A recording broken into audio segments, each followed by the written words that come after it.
तो इस वीडियो में आपको इसमें अप्लाई करने का तरीका बताऊंगा कि इसमें कैसे अप्लाई किया जाता है। उसके बाद इसकी डेडलाइन वगैरह, डेट वगैरह के बारे में बताऊंगा। उसके बाद फीस स्ट्रक्चर भी बताऊंगा कि आप इसमें कितनी कितनी फीस वगैरह होंगी। उसके बाद एडमिशन एडवर्टाइजमेंट और ई प्रॉस्पेक्ट और हेल्प डेस्क वगैरह के बारे में मैं मुकम्मल आपको तरीकाकार इसमें बताऊँगा।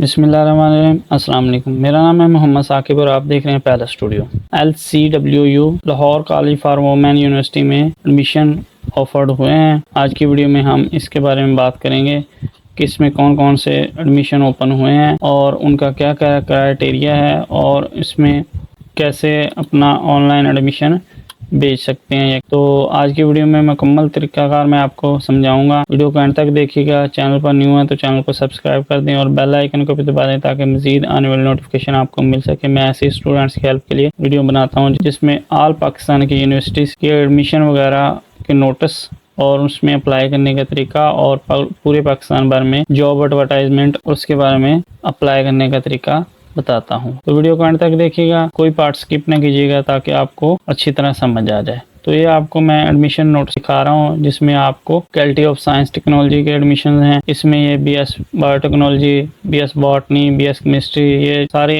एडमिशन ओपन हुए हैं। इसमें ये आगे क्राइटेरिया दिया गया है। आगे है फैकल्टी ऑफ इंजीनियरिंग टेक्नोलॉजी, इसमें भी ये आपको प्रोग्राम दिए गए हैं। इसमें आपको ये आगे क्राइटेरिया बताया गया और इसमें ये कुछ टेस्ट वगैरह हैं, इंट्री टेस्ट जो आपको देने होंगे UET का, और उसके बाद प्री इंजीनियरिंग ICS वगैरह हो। उसके बाद इसमें इतने नंबर हों, ये आपको मैट्रिक के इतने नंबर हों, इसके लिए आप BE इलेक्ट्रिक के लिए आपका ये क्राइटेरिया आपको दिया गया है। ठीक है, उसके बाद आपने आ जाना है नीचे फैकल्टी ऑफ मैनेजमेंट। इसमें आपको BCom, BBA, BPA, ये आपको सारे क्राइटेरिया दिए गए हैं। आपने इनको देख लेना है अच्छी तरह देख के। आपका जिसमें भी प्रोग्राम का माइंड हो तो इसमें आप अप्लाई कर सकते हैं। इसमें ओनली फीमेल अप्लाई कर सकती हैं क्योंकि ये यूनिवर्सिटी ऑफ फीमेल ही है, वुमेन यूनिवर्सिटी है, इसमें फीमेल ही अप्लाई कर सकते। तो इस वीडियो में आपको इसमें अप्लाई करने का तरीका बताऊंगा कि इसमें कैसे अप्लाई किया जाता है। उसके बाद इसकी डेडलाइन वगैरह, डेट वगैरह के बारे में बताऊंगा। उसके बाद फीस स्ट्रक्चर भी बताऊंगा कि आप इसमें कितनी कितनी फीस वगैरह होंगी। उसके बाद एडमिशन एडवर्टाइजमेंट और ई प्रॉस्पेक्ट और हेल्प डेस्क वगैरह के बारे में मैं मुकम्मल आपको तरीकाकार इसमें बताऊंगा। तो वीडियो का बाकायदा आगाज़ करते हैं। इससे पहले आपने मेरे चैनल को सब्सक्राइब नहीं किया तो सब्सक्राइब कर लें और बेल आइकन को भी दबा दें ताकि मज़ीद आने वाली नोटिफिकेशन आपको मिल सके। सबसे पहले आपने वेबसाइट लगा लेनी है LCWU के। आपने इसको मेन साइट को ही ओपन कर लेना है। मेन साइट को ओपन करेंगे तो ये लाहौर कॉलेज वुमेन यूनिवर्सिटी की मेन साइट ओपन होगी। ये ओपन होते ही आपको ये मेन नोटिस मिल जाएगा मेन पेज पर ही। BS admission apply online, PhD admission apply online, MS admission apply online. ठीक है, तो इसमें ये 3 प्रोग्राम, इनमें से आप जिसमें भी अप्लाई करना चाहते हैं तो इसको आपने लिंक को ओपन कर लेना है। ठीक है, इसको हमने न्यू टैब में ओपन कर लिया BS वगैरह के बारे में। तो ये आपके सामने कुछ इस तरह की पेज ओपन हो जाएगा। ठीक है, तो इसमें ये सबसे पहले अगर हमने डेट वगैरह देखनी है तो वो हम देख सकते हैं कि हमारी डेट वगैरह यानी कि इसमें अप्लाई करने की लास्ट डेट क्या है। इसमें इस वक्त इसमें हम अप्लाई कर सकते हैं। उसके बाद ये टेस्ट वगैरह की डेट टाइम आपको नीचे दी गई है, इसको आपने देख लेना है कि इसमें कब इंटरव्यू होंगे। उसके बाद ये इंटरव्यू वगैरह की हैं। उसके बाद ये आप एलिजिबल क्राइटेरिया दिया गया है। इस तरह ये सारी डिटेल आपको डेडलाइन वगैरह इसमें दी गई है। उसके बाद हम फिर पीछे चले जाते हैं। उसके बाद ये फीस स्ट्रक्चर आ गया। फीस स्ट्रक्चर में हम देख लेते हैं कि इसमें क्या क्या चीज़ें हैं। फीस स्ट्रक्चर में आप देखेंगे तो ये रेगुलर फीस स्ट्रक्चर फॉल 2023 है। उसके बाद fees structure BS MS PhD fall 2023 self supporting के लिए जो सेल्फ पर करना चाहते हैं। एक तो होता है मेरिट पर, एक होता है सेल्फ पर। आप मेरिट पर आ गए तो उसकी ड्यूज़ वगैरह और होंगी, अगर आप सेल्फ पर करना चाहते हैं तो उसकी और होंगी। तो हम रेगुलर स्टूडेंट्स की देख लेते हैं। तो इसमें ये रेगुलर स्टूडेंट्स की हैं जो आपकी BS बायोटेक्नोलॉजी की, ये आपको सामने ड्यूज़ वगैरह दी गई हैं। इसमें फर्स्ट सेमेस्टर की जो पहली दफ़ा एडमिशन ले रहे हैं उसकी ड्यूज़ वगैरह ज़्यादा होंगी, जो सेकेंड सेमेस्टर के होंगे उनकी ड्यूज़ वगैरह कम होंगी, क्योंकि फर्स्ट सेमेस्टर वाले जो स्टूडेंट्स हैं, कैंडिडेट हैं, उनके रजिस्ट्रेशन वगैरह की फ़ीस वगैरह भी होगी साथ। उसके बाद ये आपको BS बॉटनी की दी गई है, उसकी भी एडमिशन फ़ी वगैरह आपको दी गई है। ठीक है, इस तरह ये सारी ड्यूज़ वगैरह आपको दी गई हैं, इसको आपने देख लेना। ठीक है, उसके बाद हमने ये सेल्फ सपोर्टिंग को ओपन कर लेते हैं। इसमें ड्यूज़ वगैरह क्या होंगी, इसमें ये आपको ड्यूज़ वगैरह अलग दी गई हैं जो आप अपने सेल्फ पर करना चाहते हैं। इसको ड्यूज़ वगैरह भी आपने देख लेनी है। ठीक है, तो इस तरह हमने अपनी फीस स्ट्रक्चर को देख लेना है। उसके बाद हम ये नीचे चले हैं, एडवर्टाइजमेंट देखनी है तो हमने एडमिशन एडवर्टाइजमेंट को क्लिक करना है। इसमें ये पहले नंबर पर आपको BS एडमिशन नोटिस देगा, इसको आपने देखना है तो आपने इसको क्लिक करना है तो आपको ये एडमिशन नोटिस दे देगा। उसके बाद हमने अगर PhD या MS वगैरह का नोटिस एडमिशन नोटिस देखना है तो उसको हमने क्लिक हेयर पर करना है। तो ये हमारा MS PhD एडवर्टाइजमेंट आ गई, ठीक है। इसको भी हमने देख लेना है, इसकी ड्यूज वगैरह और आगे ये सारे क्राइटेरिया आपको दिया गया है, की डेट वगैरह भी आपको ये आगे दी गई है। इसमें आपकी सबमिशन डेट क्या होगी लास्ट, उसके बाद आपको डिस्प्ले एलिजिबल टेस्ट के बारे में बताया गया, उसके बाद आपको टेस्ट डिपार्टमेंट के बारे में बताया गया, उसके बाद मेरिट लिस्ट के बारे में, इंटरव्यू सारे आपको मेरिट लिस्ट के बारे में भी बताया गया, और उसके बाद इंटरव्यू वगैरह और क्लासेस वगैरह सारी डेट वगैरह शेड्यूल वगैरह दिया गया है, आपने इसको देख लेना है। तो हम चलते हैं इसको अप्लाई करने की तरफ। तो हमने इसको अप्लाई करना है। अप्लाई करने के लिए सबसे पहले आपके पास आपकी ईमेल होनी चाहिए, आपके पास गूगल की कोई भी ईमेल होनी चाहिए, ठीक है। तो आपने ईमेल साइन इन करनी है इसमें। अगर आप पहले से इधर स्टूडेंट कंटिन्यू स्टूडेंट है तो आपका ईमेल एड्रेस और आपकी आईडी बनी होगी, तो आपने इसको सिंपली साइन इन करना है। साइन इन करने के लिए आपने इधर अपना ईमेल लगाना है, उसके बाद अपना पासवर्ड लगाना है। तो मैंने न्यू स्टूडेंट्स के लिए अप्लाई करना है तो हमने साइन अप करना है। साइन अप पर सबसे पहले अपना नाम आपने देना है, उसके बाद आपने अपना ईमेल देना है जो आपका चल रहा हो, उसके बाद आपने अपना पे फॉर्म नंबर देना है। ये देने के बाद आपने अपने अप्लाई नो को करना है click. UOS account is successfully created, ठीक है, आपका अकाउंट क्रिएट हो गया है। उसके बाद आपको ये सामने आपका ईमेल और आपका पासवर्ड भी आपको दे देगा, ठीक है। तो आपने इस पासवर्ड को अपने पास सेव कर लें। उसके बाद हमने ये नीचे आपको दिखाई दे रहा है लॉगिन, सिंपली लॉगिन करना है। लॉगिन पर आपने करना है तो आपके सामने ये ईमेल आपका आ जाएगा और पासवर्ड भी आपका खुद ही आ जाएगा। अगर नहीं होगा तो आपने उसको कॉपी कर लेना है, कॉपी करके आपने इधर पेस्ट कर देना है, ठीक है। तो हमने इसको साइन इन करना है। तो ये मेरा अकाउंट ओपन हो गया है। वेलकम मोहम्मद साकिब, ठीक है। इसके बाद आपकी ऑनलाइन एप्लीकेशन का स्टेटस बता रहा है इनकम्प्लीटेड। उसके बाद आपका applicant with incompleted status not appear merit list, तो ये आपको दिखा रहा है कि आपको रेड लाइन दे रहा है कि आपका इनकम्प्लीटेड एप्लीकेशन है, तो आपकी ये मेरिट लिस्ट में नहीं अपेयर होगी। तो हमने इसको फिलअप करना है। एडमिशन फॉर्म के ये 5 स्टेप है, हमने 5 के 5 ही फिलअप करने हैं, ठीक है। इसमें सबसे पहले पर्सनल इन्फॉर्मेशन हमने देनी है, उसके बाद एकेडमिक इन्फॉर्मेशन देनी है, उसके बाद अपनी डॉक्यूमेंट्स वगैरह सबमिशन करने हैं आप, उसके बाद प्रोसेसिंग फ़ीस, उसके बाद हमने फ़ाइल को अपने एडमिशन फॉर्म को सबमिट करना है, ठीक है। फाइनल सबमिट हमने 5 नंबर पर जो आपका फाइनल सबमिट है वो हमने करना है, ठीक है।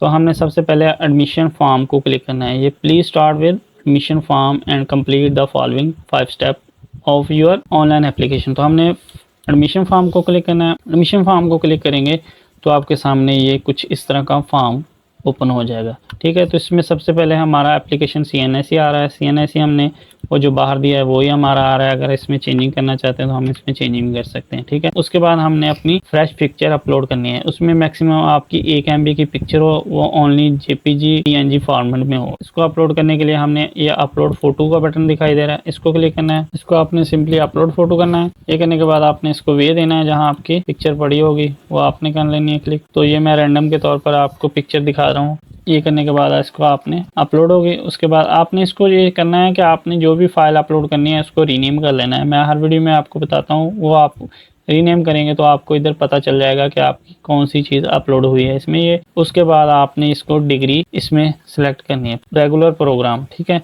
हमने इसमें रेगुलर प्रोग्राम में प्रायोरिटी देनी है सबसे पहले, जो भी आप जिसमें भी देना चाहते हैं, BCom रेगुलर, BBA या जिसमें भी आप BS रेगुलर, जिसमें भी आप करना चाहते हैं इसमें आपने उसको प्रायोरिटी देनी है, ठीक है। सबसे पहले हमने देना है BS बॉटनी को, ठीक है।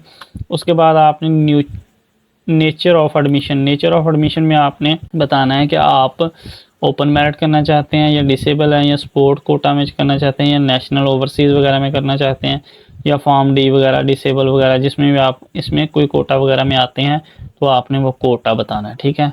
तो मैं ओपन मेरिट पर करना चाहता हूँ तो मैंने ओपन मेरिट कर लेना है, ठीक है। उसके बाद आपने डिग्री प्रायोरिटी दूसरे नंबर पर प्रायोरिटी देनी है। इसके अलावा किसी और में अप्लाई करना चाहते हैं, यानी कि ये आपका मेरिट होगा, यानी कि इसमें ये होगा कि आपका जो आपने BS बॉटनी में अप्लाई किया, अगर आप इसमें आपका मेरिट नहीं बनता तो आपका डिग्री प्रोग्राम 2 में अगर आपका मेरिट बन गया, जिसमें आपने प्रायोरिटी दी होगी BS केमिस्ट्री वगैरह को, ठीक है। जैसे ये मैंने BS केमिस्ट्री को दिया तो मैंने BS केमिस्ट्री का ये ओपन मेरिट कर दिया, तो आपका ये BS केमिस्ट्री में मेरिट बन गया, तो आपको बॉटनी की जगह आपको BS केमिस्ट्री की मेरिट लिस्ट में आपका नाम आ जाएगा, ठीक है। उसके बाद थर्ड प्रायोरिटी देती है हम इसको, जैसे कह ले कि ये फिजिकोलॉजी में अप्लाई कर लेते हैं, ठीक है। इसके बाद हम इसको भी ओपन मेरिट कर लेते हैं। तो इस तरह आपने ये तीनों को प्रायोरिटी दे देनी है। उसके बाद आपने नेचर ऑफ एडमिशन बतानी है कि आपने इसमें कौन से कोटा में अप्लाई कर रहे हैं, ठीक है।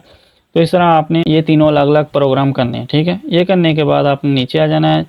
तो सेल्फ सपोर्टिंग, ये सेल्फ सपोर्टिंग का मतलब ये है कि आप जो सेल्फ पर स्टूडेंट्स अप्लाई कर रहे हैं तो उनका ये इवनिंग क्लास के लिए है। तो इसमें हम कौन सी प्रायोरिटी देना चाहते हैं वो हमने सेलेक्ट कर लेनी है, ठीक है। जो भी आप करना चाहते हैं, इसमें बॉटनी करना चाहते हैं या उसके बाद आप किसी और में इंग्लिश लैंग्वेज लिटरेचर में करना चाहते हैं तो आपने उसको सिलेक्ट कर लेना। उसके बाद इसमें आपको नेचर नहीं बतानी, इसमें आपने डिग्री प्रोग्राम ऑप्शन 2 इसमें प्रायोरिटी 2 देनी है। जो आपने इसमें प्रायोरिटी देनी है वो आपने इसमें से सिलेक्ट कर लेनी है। जैसे ये मैं कर रहा हूँ बायोटेक्नोलॉजी, ठीक है, इसको आपने कर लेना है। इसमें ये आपने 2 ऑप्शन है आपको दिए गए हैं सेल्फ सपोर्टिंग में, ऑप्शन 1 ऑप्शन 2, ठीक है। ये आपने करने के बाद आपने नीचे आ जाना है। इसमें आपने सेक्शन नंबर 2, ये सेक्शन नंबर आपका 1 था, ये सेक्शन नंबर 2 है आपका, ठीक है। इसमें आपने अपनी पर्सनल इन्फॉर्मेशन देनी है एज ए पर SSC, यानी कि स्कूल सेकेंडरी स्कूल सर्टिफिकेट के मुताबिक, आपने मैट्रिक के रिजल्ट कार्ड के मुताबिक आपने अपनी इन्फॉर्मेशन देनी है। तो सबसे पहले आपका नाम आएगा, नाम आपका वही आएगा जो आपने बाहर दिया था। उसके बाद आपने इधर डेट ऑफ बर्थ सेलेक्ट करनी है। डेट ऑफ बर्थ आपने बिल्कुल ठीक है वो आपने इधर देनी है। ये डेट ऑफ बर्थ देने के बाद आपने नीचे हॉस्टल फैसिलिटी देनी है। हॉस्टल फैसिलिटी में आपने बताना है कि आपको हॉस्टल की ज़रूरत है या नहीं, आपने इसको यस कर लेना है। हॉस्टल का ये होता है कि आपको गवर्नमेंट की तरफ से अगर हॉस्टल मिल जाए तो वो उसके बेहतर है, उसके लिए बेहतर है। अगर आप उसको नहीं लेना चाहते तो उसको नो कर दें, ठीक है। उसके बाद आपने रिलीजन बताना है, अपना मज़हब बताना है, आप मुस्लिम है, गैर मुस्लिम है या कोई भी है अदरवाइज एनीवन। मैं अल्हम्दुलिल्लाह मुस्लिम हूँ तो मैंने इस्लाम को क्लिक करना है, ठीक है। उसके बाद आपने नेशनलिटी बतानी है, पाकिस्तानी है आप। उसके बाद आपने अपना ईमेल देख लेना है, ईमेल वही आपका जो आपने उधर दिया था बाहर वो आपका आ गया। उसके बाद आप हाफ़िज़ कुरान है वो यस या नो, आप हाफ़िज़ कुरान है तो आपने उसको यस कर देना, अगर नहीं तो फिर इसको नो कर देना, ठीक है। उसके बाद आपने नीचे आ जाना है फादर नेम। फादर नेम में आपने आपका जो भी फादर नेम है आपने उसको दे देना है, ठीक है। उसके बाद आपने फादर गार्डियन CNAC देना है। CNAC फादर का गार्डियन का देना है, वो आपने जो भी आपका है वो आपने इधर दे देना है, ठीक है। उसके बाद फादर का ऑक्यूपेशन बताना है तो वो क्या काम करते हैं, ठीक है, वो आपने दे देना है। उसके बाद फादर इनकम देनी है आपने, वो भी आपने बिल्कुल जो आपके फादर की ठीक है वो आपने दे देनी है, ठीक है। उसके बाद फादर की क्वालिफ़िकेशन आपने बतानी है, फादर की क्वालिफ़िकेशन क्या है वो आपने दे देनी है। उसके बाद फादर बोर्ड वगैरह यूनिवर्सिटी, उसके बाद अगर फादर पढ़े हैं तो उनका बोर्ड वगैरह बताना है, ठीक है। अगर आप वो नहीं पढ़े तो फिर आपने इसको बोर्ड को सिलेक्ट करना, ठीक है। तो आपने इसमें देख लेना है कि आपके फादर का कौन सा बोर्ड है, आपने वो बता देना है, ठीक है। उसके बाद आपने नीचे आ जाना है, मदर का नेम आपने बताना है, ठीक है, जो भी आपका। उसके बाद आपने CNIC देना है उनका। उसके बाद आपने मदर का ऑक्यूपेशन देना है, वो आपके जो भी हैं वो आपने लिख देना है। तो आप अगर हाउसवाइफ है तो आपने हाउसवाइफ लिख देना है, ठीक है। उसके बाद उनकी इनकम देनी है, अगर है तो ठीक है, कोई जॉब वगैरह करते हैं तो ठीक है, नहीं तो फिर इसको 0 कर देना, ठीक है। उसके बाद मदर की क्वालिफ़िकेशन आपने बतानी है, वो प्राइमरी है, मिडिल है, मैट्रिक, तो मैं प्राइमरी कर रहा हूँ तो आपने इसमें उनका बोर्ड सेलेक्ट करना है, ठीक है। इसमें प्राइमरी के लिए जो भी आपका बोर्ड होगा वो आपने दे देना है, ठीक है। उसके बाद सेक्शन नंबर 3 आ जाता है। सेक्शन नंबर 3 कॉन्टैक्ट इन्फॉर्मेशन देनी है, ठीक है। इसमें कॉन्टैक्ट इन्फॉर्मेशन में आपने बहुत ध्यान से आपने फिलअप करना है कि आपका जो टेलीफोन नंबर होगा वो आपने बिल्कुल अपना ध्यान से देना है, वो देना है जो आपका चल रहा हो, ठीक है। वो आपने नहीं देना जो आपका कन्वर्ट हो और बंद हो, वो आपने नहीं देना। कोशिश करिएगा जो आपका एक्टिव हो वो आपने नंबर देना है, ठीक है।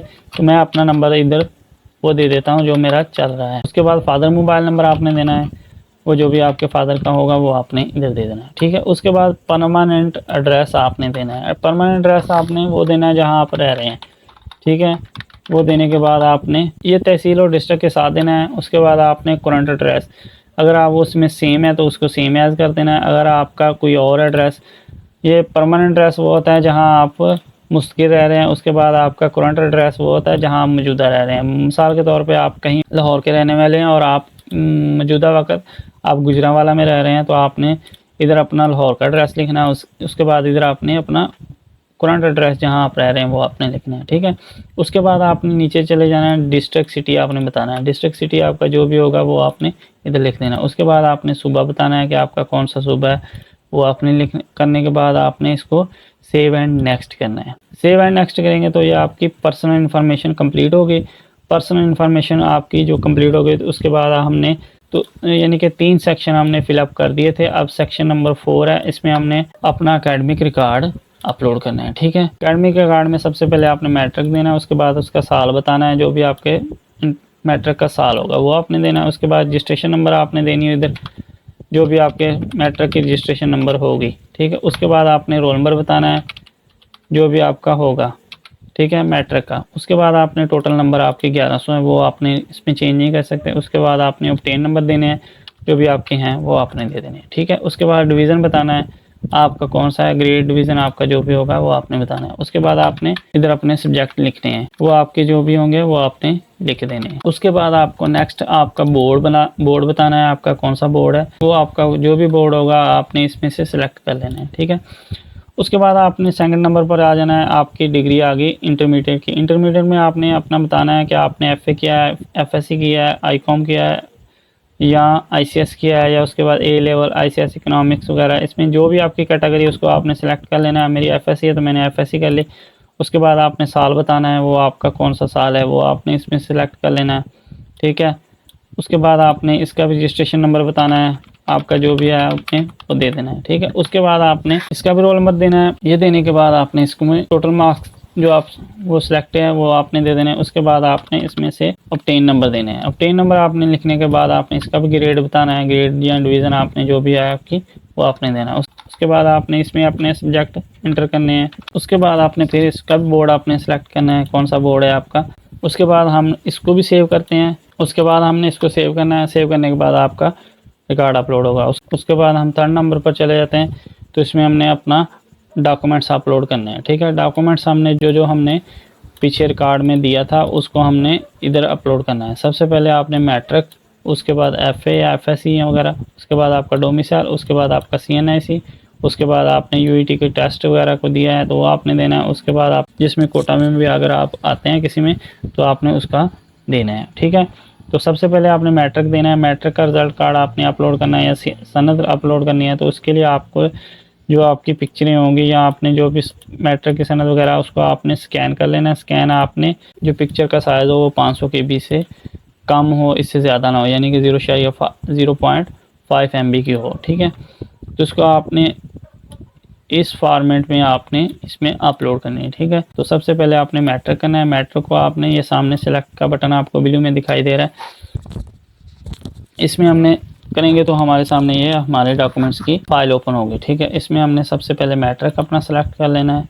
मैट्रिक का आपने जो भी आपका मैट्रिक का रिजल्ट कार्ड होगा वो आपने सेलेक्ट कर लेना। ठीक है, तो ये मेरा मैट्रिक का आ गया, तो इसमें ये आपको बता रहा है कि आपका फाइल साइज़ 500 KB से अबव है, तो हमने इसको रिड्यूस कर लेना है। तो ये मैं मैट्रिक की डिग्री कर लेता हूँ अपलोड, तो इसमें ये मेरा फाइल का साइज़ कम है। ठीक है, उसके बाद हमने एफएससी या एफए करना है, तो उसको हमने सेलेक्ट करना है अपनी एफएससी को। रिजल्ट कार्ड होगा आईकॉम का या एफएससी का, तो मैंने वो अपना, ठीक है, तो ये भी मेरा अपलोड हो। उसके बाद मैंने डोमिसाइल अपना सेलेक्ट करना है, डोमिसाइल कर लिया। ठीक है, उसके बाद आपने सीएनआईसी वगैरह की पिक्चर अपलोड करनी है। सीएनआईसी की आपने पिक्चर अपलोड कर दी। ठीक है, उसके बेफॉर्म या सीएनआईसी आपने करना है। ठीक है, ये आपने डॉक्यूमेंट्स वगैरह अटैच करने के बाद उसके बाद आपने यूईटी इंटरव्यू टेस्ट वगैरह, इसका आपके पास कोई रिज़ल्ट कार्ड आप इसमें जिसमें एलिजिबल है उसमें आपने टेस्ट वगैरह दिया हुआ है तो वो आपने अपलोड कर देना है, अगर नहीं तो फिर इसको खाली छोड़ देना है। उसके बाद आपने नीचे आ जाना है। नीचे आने के बाद आपने इसको सबमिट करना है। उसके बाद आपने 4 नंबर पर आ जाना है। 4 नंबर पर आपने अपने प्रोसेसिंग फीस वगैरह के बारे में इंफॉर्मेशन देनी है। ठीक है, तो सबसे पहले आपको ये ब्लू कलर में क्लिक हेयर वाला बटन दिखाई दे रहा है, इसको आपने क्लिक करना है। उसके बाद ये आपका चालान आपके सामने आ गया। ठीक है, इसको आपने प्रिंट आउट कर लेना है। ठीक है, ये इसमें इंपॉर्टेंट नोट्स ये आपको दिया गया है कि आप online payment, mobile app, omni, jazz cash वगैरह से इसको पे नहीं कर सकते हैं। ठीक है, आपकी ये पेमेंट नॉट एक्सेप्टेबल होगी अगर आप किसी भी ऑनलाइन पेमेंट से करते हैं, यानी कि अपनी मोबाइल एप्लीकेशन वगैरह से। ठीक है, तो ये आप 2 बैंक्स में अपना चालान पे कर सकते हैं, इसमें नेशनल बैंक, उसके बाद bank of Punjab. In 2 banks में आप अपना चालान पे कर सकते हैं। इसके अलावा आप किसी और बैंक में या किसी ऑनलाइन पेमेंट के ज़रिए आप इसको चालान को पे नहीं कर सकते। ठीक है, तो ये आपका 1000 का चालान है, आपने इसको पे करना है नेशनल बैंक या बैंक ऑफ पंजाब में। ये पे करने के बाद आपने फिर बैक आ जाना है अपने लॉगिन पर आएंगे तो आपने एडमिशन फॉर्म पर आना है। तो आपने इसमें सबसे पहले अपना बैंक सेलेक्ट करना है। आपका जो भी होगा इन दोनों में से आपने जिसमें पेमेंट किया वो आपने सेलेक्ट करना है, ठीक है। उसके बाद बैंक इंटर ब्रांच नेम, ठीक है, वो आपने जो भी आपकी होगी वो आपने लिख देनी है। उसके बाद चालान नंबर आपने देना है। चालान नंबर आपका ये वाला होगा जो आपका ये चालान नंबर, इसको आपने ऐसे कॉपी करना है और इधर पेस्ट कर देना है या आपने लिख देना है, ठीक है। उसके बाद आपने डिपॉजिट डेट बतानी है आपकी जो भी होगी वो आपने लिख देनी है, ठीक है। ये करने के बाद उसकी आपने पिक्चर अपलोड करनी है चालान की पिक्चर आपने उसको भी आपने अच्छी तरह स्कैन कर लेना है। 1 MB से कम हो आपकी पिक्चर, वो आपने स्कैन करने के बाद इसको आपने फिर इसको अपलोड करना है। चालान की पिक्चर अपलोड होगी उसके बाद आपने इसको सिंपली सबमिट करना है। सबमिट करेंगे तो आपके सामने ये आपका तो इसको सबमिट करेंगे तो आपके सामने ये आपको व्यू एप्लीकेशन दिखा देगा कि आपने इसमें जो जो एप्लीकेशन वगैरह की रिकॉर्ड दिया है वो आपने इसको देख लेना है। उसके बाद आपने इसको सबमिट कर देना है। ये सबमिट करने के बाद आप कुछ इसको प्रीव्यू कर सकते हैं। तो इसको प्रीव्यू करेंगे तो एप्लीकेशन प्रीव्यू करेंगे तो आपको इधर ये आपकी ऑनलाइन स्टेटस आपको कंप्लीट बता देगा, ठीक है। तो मैंने इसमें कुछ कंप्लीट नहीं किया तो मैंने इसलिए मेरा अनकम्प्लीटेड बता रहा है, ठीक है। आपका इधर कंप्लीट आ जाएगा। तो ये आपकी एप्लीकेशन सबमिट हो गई। तो इस तरह आपने अपनी एप्लीकेशन को सारी को देख लेना है। देखने के बाद आपने इसको प्रिंट आउट भी कर लेना है। अगर प्रिंट आउट करना चाहते हैं तो इसको प्रिंट आउट कर लेना है, ठीक है। या PDF में आप सेव करना चाहते हैं तो इसको PDF में सेव कर लेते हैं। तो इस तरह आप अपना एडमिशन बेचेंगे। तो कैसी लगी मेरी वीडियो? उम्मीद करता हूँ इंशाल्लाह आपके इसके ज़रिए आसानी तरीके से अपना एडमिशन घर बैठे अप्लाई कर सकते हैं। तो मिलते हैं नेक्स्ट वीडियो के साथ, तब तक के लिए इजाज़त, अल्लाह हाफिज़।